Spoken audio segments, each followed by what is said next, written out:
पुढची बातमी बघूया। ठाणे महानगरपालिकेमध्ये सत्ता आणायची असेल तर रावणाच्या अहंकाराचं दहन करावं लागेल असा अप्रत्यक्ष घणाघात गणेश नाईक यांनी एकनाथ शिंदेंवरती केलाय।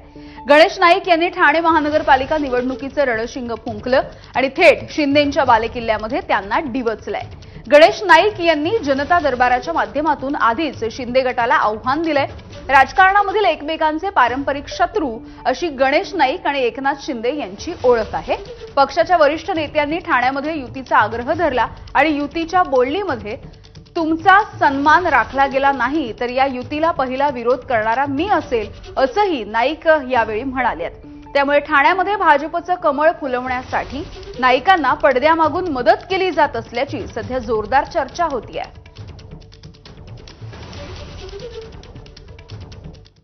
तर गणेश नाईक यांनी केलेल्या वक्तव्यावरती शिंदेचे खासदार श्रीकांत शिंदे यांनी अत्यंत सावध अशी प्रतिक्रिया दिली।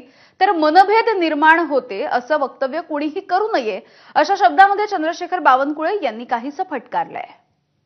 आता मोठे लोक काय बोलतात मला माहिती नाही। आम्ही कार्यकर्ते खाली ग्राउंडवरती काम करणारे कार्यकर्ते काम करू तिथे आणि महायुतीची सत्ता आणू आणि महायुतीचा महापौर बसेल। आता मोठे लोक काय बोलतात मला माहिती नाही। आम्ही कार्यकर्ते खाली ग्राउंडवरती काम करणारे कार्यकर्ते काम करू तिथे आणि महायुतीची सत्ता आणू आणि महायुतीचा महापौर बसेल। कोणी असं स्टेटमेंट करू नये, कारण महायुती ही अत्यंत आमच्याकरता प्राथमिक आहे, प्रथम प्राधान्यावर आहे। आम्ही प्रायमरी प्राधान्य दिलेलं आहे आणि टॉप प्राधान्य महायुतीला दिलेलं आहे। त्यामुळं कुणी या राज्यामध्ये महायुतीला किंवा महायुतीच्या नेत्यांना किंवा महायुतीमधील पक्षांना आपसामध्ये मनभेद तयार होणार नाही। एखादं मतभेद राहू शकाल पण मनभेद तयार होणार नाही अशी कृती कोणी करू नये। तर गणेश नाईक यांनी केलेल्या रावणाच्या विधानावरून आता संजय राऊतांनी सरकारवर निशाणा साधला। रिव्होल्यूशन होणार आहे ठाणे आणि नवी मुंबई, क्रांती।